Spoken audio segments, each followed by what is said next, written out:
Salam sejahtera, selamat berjumpa kembali dengan kami para guru, khususnya guru agama Kristen dan budi pekerti SD Negeri Hamahu. Di pagi ini saya menyapa anak-anak sekalian kelas 6 SD Negeri Hamahu tahun ajaran 2020-2021 yang ada di rumah masing-masing bersama orang tua. Selamat pagi dan shalom. Hari ini kita berada kembali di awal tahun ajaran yang baru, tahun 2020-2021. Perjumpaan perdana Bapak Helwen bersama rekan-rekan didik di rumah masing-masing lewat tayangan daring di saat ini. Oleh karena itu, sebelum kita melanjutkan pertemuan kita saat ini, mari saya mengajak anak-anak serta orang tua yang ada di rumah yang menyaksikan pembelajaran daring ini untuk berdoa. Kita berdoa. Ya Allah Bapa di surga, dalam Kristus Yesus, puji syukur dan terima kasih atas kemurahan-Mu yang sudah menyertai, melindungi, menjaga kami sepanjang hari-hari kehidupan kami, sehingga kami dimungkinkan untuk ada bersama dalam proses pembelajaran daring ini. Ya Bapa, Bapa beserta bersama-sama kami dalam Tuhan kuasa Roh Kudus-Mu, baik hamba yang memberikan materi di hari ini maupun anak-anak di Kembangu kelas 6 yang ada di rumah mereka masing-masing. Kami mendasari perjumpaan awal kami di tahun ajaran yang baru ini mau jadi atas nama Allah Bapa, Anak dan Roh Kudus. Itulah kami Tuhan dengan doa penyerahan kehidupan kami. Amin. Baiklah anak-anak sekalian, saat ini materi belajar yang hendak Pak Guru sampaikan adalah pendidikan agama Kristen dan budi pekerti. Sebelum saya melanjutkan belajar mengajar di hari ini, saya perlu menyebutkan atau menyampaikan tujuan pembelajaran yang harus kita capai dalam belajar di hari ini.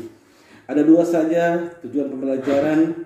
Yang pertama adalah menjelaskan arti ibadah yang sejati. Yang kedua adalah mengetahui dan mendaftarkan contoh-contoh ibadah dalam kehidupan sehari-hari. Itulah dua tujuan pembelajaran yang harus kita capai di hari ini. Kemudian dasar Alkitab kita yang menjadi dasar dalam pembelajaran ini adalah terdapat dalam dua pembacaan. Yang pertama surat Roma pasal 12 ayat 1. Kemudian yang keduanya adalah Yakobus pasal 1 ayat 27. Silakan dibaca bagi yang memiliki kitab di rumah masing-masing. Iya. Anak-anak, ibadah yang kita kenal selama ini adalah berkumpul bersama-sama di gereja ataupun di rumah-rumah dalam ibadah kunci usbu, ibadah unit, ataupun ibadah sekolah minggu. Bahkan di sekolah pun ada ibadah. Setiap awal usbu yang baru, kita semua berkumpul di ruangan dan berdoa, menyanyi puji Tuhan, mendengar firman Allah. Begitu pula dengan akhir usbu juga. Ibadah-ibadah itu telah kita ketahui selama ini. Nah, di dalam perjumpaan pertama ini kita akan menjelaskan atau kita akan belajar tentang ibadah yang sesungguhnya, bukan sebatas yang saya sebutkan tadi.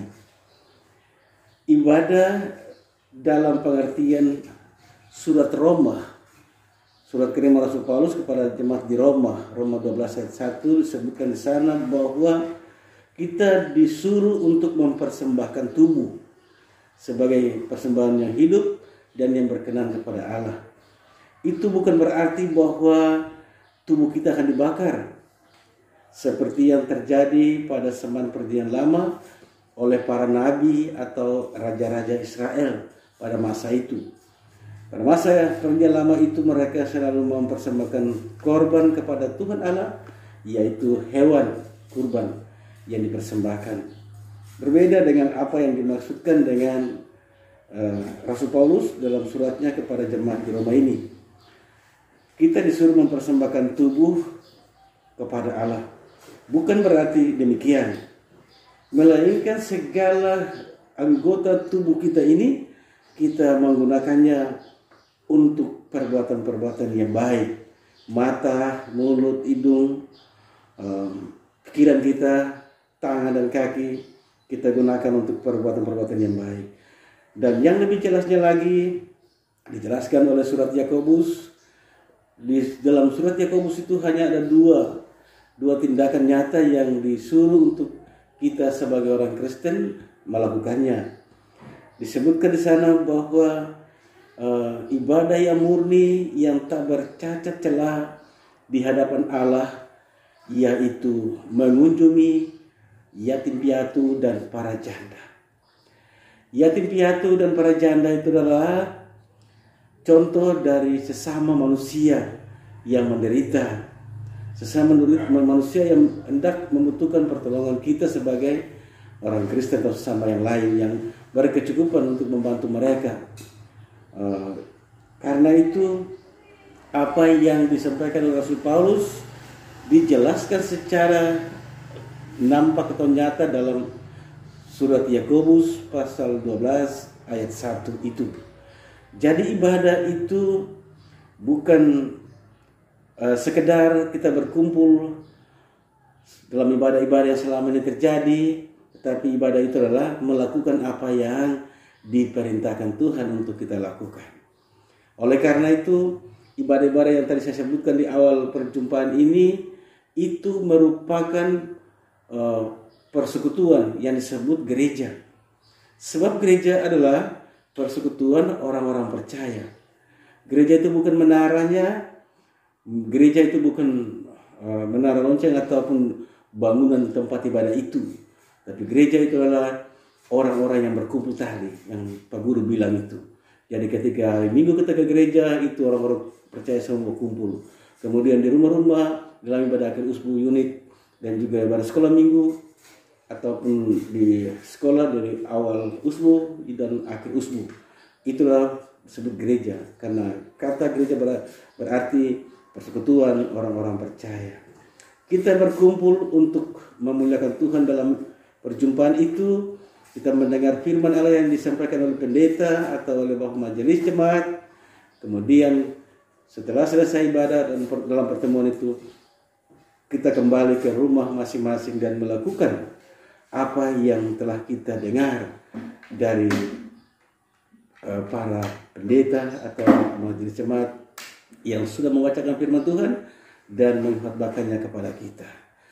Jadi kalau kita melakukan apa yang diperintahkan Tuhan dalam pertemuan ibadah itu dalam kata dan sikap, maka kita disebut orang-orang yang telah melaksanakan ibadah yang benar, ibadah yang murni, yang tidak bercacat celah di hadapan Tuhan Allah. Anak-anak sekalian, di dalam perjumpaan ini tujuan yang kedua itu yaitu mendaftarkan contoh-contoh ibadah dalam kehidupan sehari-hari. Nah, oleh karena itu pula Bapak Helwen memberikan tanggung jawab kepada anak-anak di dalam pembelajaran materi pertama di hari ini, yaitu mendaftarkan perbuatan-perbuatan baik yang anak-anak ketahui di tempat tinggal masing-masing. Karena perbuatan-perbuatan baik yang dilakukan itu merupakan ibadah yang benar itu, atau ibadah yang sejati. Kemudian yang berikutnya lagi ada tugas yang Pak Guru berikan, berupa membaca atau bahkan melatih diri dengan lagu dari PKJ, nyanyian pelengkap hidup jemaat, di halaman 4.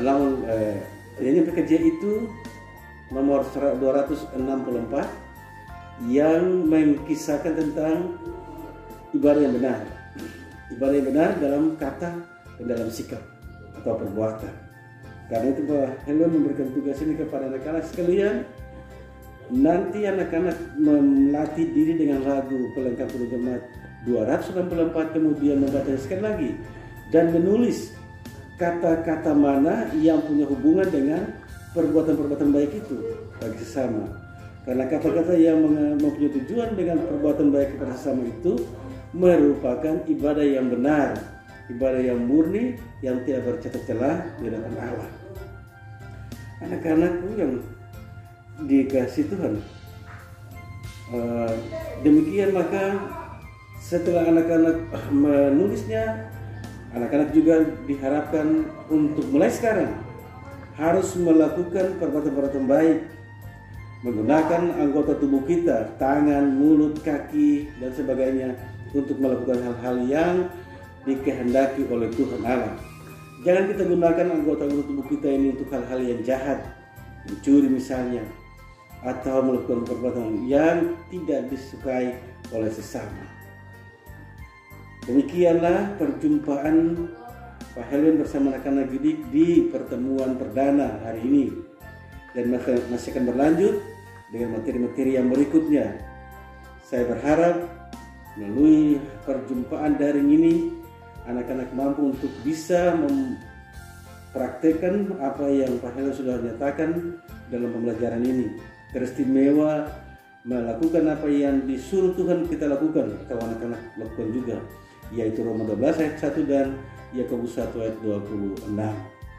Kiranya Tuhan Yesus akan tetap memberkati kita sekalian di dalam hidup kita waktu ke waktu. Demikianlah anak-anakku sekalian di rumah masing-masing. Perjumpaan kita telah selesai sampai di sini, dan Pak Guru percaya bahwa anak-anak pasti mengerti, memahami tentang dua nas pembacaan yang merupakan dasar untuk kita dalam belajar di hari ini. Dan saya percaya pula bahwa tugas yang saya berikan itu dapat dilakukan dengan segala baik sehingga memperoleh yang baik pula. Mari anak-anakku sekalian yang ada di rumah, orang tua yang menyaksikan acara daring ini, mari kita tunduk kepala kembali dan kita menyatakan syukur kepada Tuhan. Kita berdoa.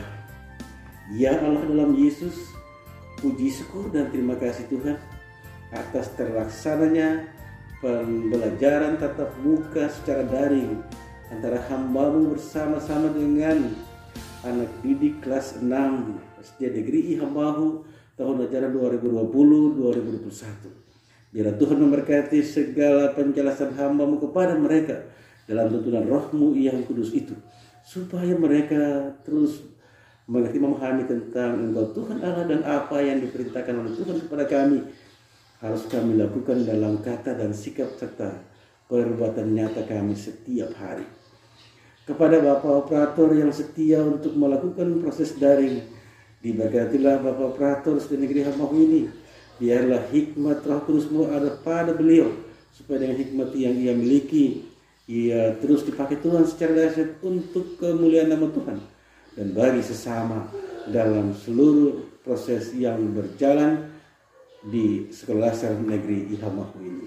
Ampuni kami Tuhan kalau kami telah berdosa dalam proses ini. Barulah kami senantiasa dalam tuntunan Roh Kudus-Mu, supaya kami semua layak di hadapan ya Bapa. Di dalam nama Tuhan Yesus, Juru Selamat kami yang hidup itu, kami sudah mengucap syukur dan berdoa. Amin.